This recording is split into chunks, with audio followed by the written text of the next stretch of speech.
नमस्कार, स्वागत है आपका एनएमएफ न्यूज में। मैं हूं आपके साथ शबनम।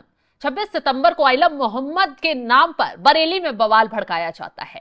मौलाना तौकीर रजा की साजिश पर भीड़ जुमे की नमाज के बाद इकट्ठा होती है। उसमें कुछ दंगाई शामिल होते हैं, भीड़ को उकसाया जाता है और फिर शुरू होता है विवाद।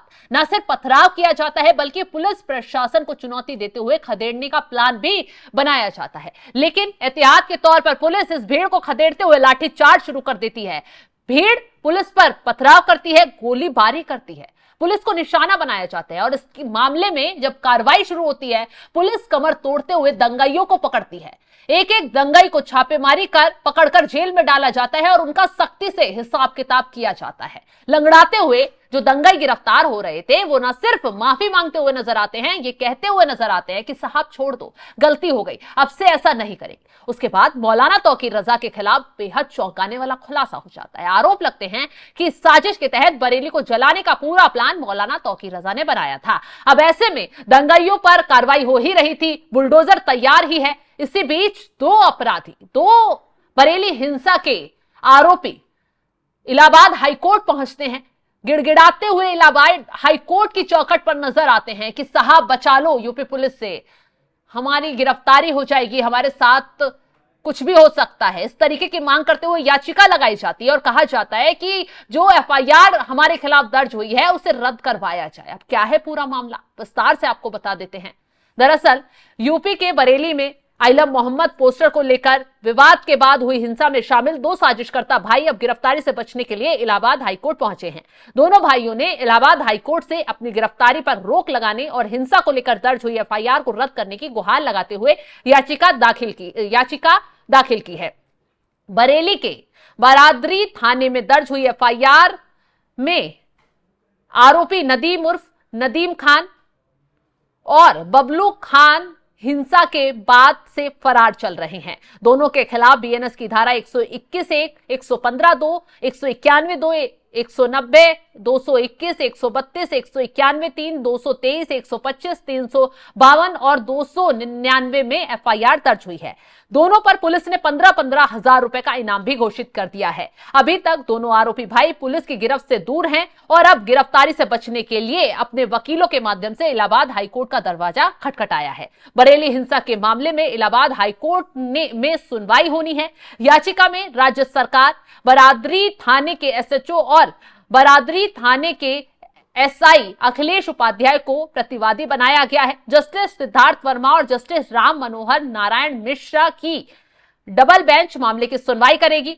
तो इस मामले की सुनवाई होनी है। ऐसे में दोनों भाई नदीम और बबलू पहुंच जाते हैं इलाहाबाद हाईकोर्ट, वहां गिड़गिड़ाते हुए नजर आते हैं। अब देखना यह होगा कि कोर्ट अब इस मामले में क्या कुछ एक्शन लेता है, क्या उन्हें राहत दी जाती है, क्योंकि जिस तरीके से हिंसा भड़की, जिस तरीके से साजिशन पूरे माहौल को खराब करने की कोशिश की गई, दंगाइयों ने पथराव किया और जब पुलिस ने एक्शन लिया तो फरार हो जाते हैं। और अब इस पूरे मामले से बचने के लिए गुहार लगा रहे हैं कि जनाब हमें यूपी पुलिस के एक्शन से बचा लो, क्योंकि आपको मालूम होगा कई आरोपियों का एनकाउंटर भी किया गया। कई वो आरोपी थे जो पुलिस को ही चुनौती देते हुए नजर आ रहे थे, भागने लगे, पुलिस ने रोकने की कोशिश की, फायरिंग की, पुलिस ने जवाबी फायरिंग की तो एनकाउंटर में ये आरोपी पकड़े गए। कुछ ने जो पुलिस पर हिंसा के दौरान ही फायरिंग की थी उन्हें भी सबक सिखाया गया। साथ ही साथ मौलाना तौकीर रजा पर कमरतोड़ वार लगातार अभी तक चल रहा है। हाल ही में कोर्ट ने की न्यायिक हिरासत बढ़ा दी है। मौलाना तौकीर रजा के जितने गुर्गे हैं उनकी तलाश की जा रही, जितने करीबी हैं उनकी अवैध संपत्तियों को खंगाला जा रहा है, बुलडोजर चलाया जा रहा है, रिश्तेदारों को भी नहीं छोड़ा जा रहा।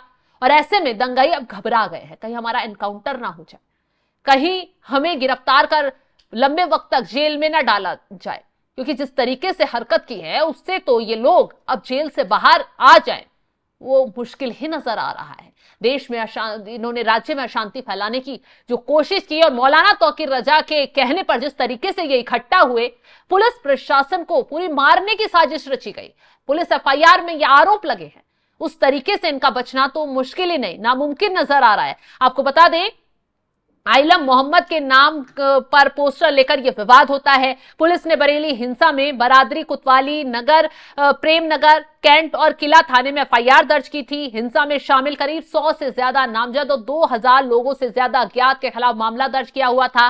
पुलिस ने हिंसा के मास्टरमाइंड इत्तेहादे मिल्लत काउंसिल के अध्यक्ष तौकीर रजा समेत कई लोगों को गिरफ्तार कर अभी तक जेल में भेज दिया है। पुलिस ने हिंसा में फरार चल रहे तौकीर रजा के 7 सहयोगियों पर 15-15 हजार रुपए का इनाम भी घोषित किया हुआ है। इसमें हाईकोर्ट पहुंचने वाले नदीम खान, बबलू खान भी शामिल हैं। इन दोनों की याचिका पर इलाहाबाद हाईकोर्ट सुनवाई अब करेगा। इसके अलावा हिंसा में एक और आरोपी अजमल रफी द्वारा याचिका जो की गई है उस पर भी डबल बेंच में सुनवाई होने की उम्मीद है। तौकीर रजा की जो इत्तेहादे मिल्लत काउंसिल के युवा जिला अध्यक्ष मोहम्मद साजिद और साजिद सकलेनी ने भी एफआईआर रद्द करने की मांग करते हुए इलाहाबाद हाईकोर्ट में याचिका दाखिल की है। साजिद भी हिंसा के बाद से फरार चल रहा था और गिरफ्तारी से बचने के लिए इलाहाबाद हाईकोर्ट की शरण ली है। अदनान नाम के एक अन्य आरोपी ने भी इलाहाबाद हाईकोर्ट से एफआईआर रद्द करने की मांग करते हुए याचिका दाखिल की है। इन दोनों की याचिकाओं पर भी इस हफ्ते सुनवाई होने की उम्मीद है। तो बरेली हिंसा को लेकर इलाहाबाद हाईकोर्ट में एक क्रिमिनल जनहित याचिका भी दाखिल की गई है, जिस पर अब बुधवार आज ही सुनवाई हो सकती है। और आपको बता दें कि 26 सितंबर को बरेली में हुई हिंसा को लेकर इलाहाबाद हाईकोर्ट में क्रिमिनल रिट जनहित याचिका दाखिल की गई। महाराष्ट्र की हजरत ख्वाजा गरीब नवाज वेलफेयर एसोसिएशन की तरफ से यह क्रिमिनल PIL दायर की गई। याचिका में बरेली हिंसा के दौरान पुलिस प्रशासन द्वारा लाठीचार्ज, बुलडोजर कार्रवाई दर्ज मुकदमों को लेकर जनहित याचिका दाखिल की गई। याचिका में मांग की गई बरेली पुलिस द्वारा गलत लाठीचार्ज किया गया, दोषी पुलिस कर्मियों पर कार्रवाई की जाए, बिना कानूनी कार्रवाई पूरी किए बुलडोजर कार्रवाई ना की जाए, इस पर रोक लगाई जाए। मांग की गई गैर कानूनी तरीके से तोड़फोड़ की गई, उसका भी नुकसान दिलाया जाए। प्रशासन द्वारा कई दुकानों मकानों को सील किया गया, जिसके कारण रोजगार को हानि पहुंची है। दुकानों और मकान की सीलिंग की कार्रवाई पर रोक लगाई जाए, निर्दोष व्यक्तियों के खिलाफ कार्रवाई ना की जाए। इलाहाबाद हाईकोर्ट में एक के बाद एक याचिका बरेली हिंसा को लेकर दाखिल हो रही है और जो यूपी पुलिस कार्रवाई कर रही है, योगी आदित्यनाथ जिस तरीके से एक्शन के आदेश दे रहे हैं उसको लेकर याचिकाओं में कहा गया है कि गलत तरीके से कार्रवाई हो रही है, निर्दोषों को निशाना बनाया जा रहा है। हालांकि अब इलाहाबाद हाईकोर्ट इस मामले में क्या कुछ एक्शन लेता है, क्या इस मामले में कि इन लोगों को राहत मिल जाती है, क्या एफआईआर रद्द हो जाती है, खैर ये तो देखने वाली बात होगी। अब आगे क्या कुछ अपडेट निकलकर इलाहाबाद हाईकोर्ट की सुनवाई के बाद सामने आता है वो हम आपको अपडेट लगातार देते रहेंगे। फिलहाल इस खबर को लेकर आप क्या राय रखते हैं कमेंट बॉक्स में जरूर बताइएगा।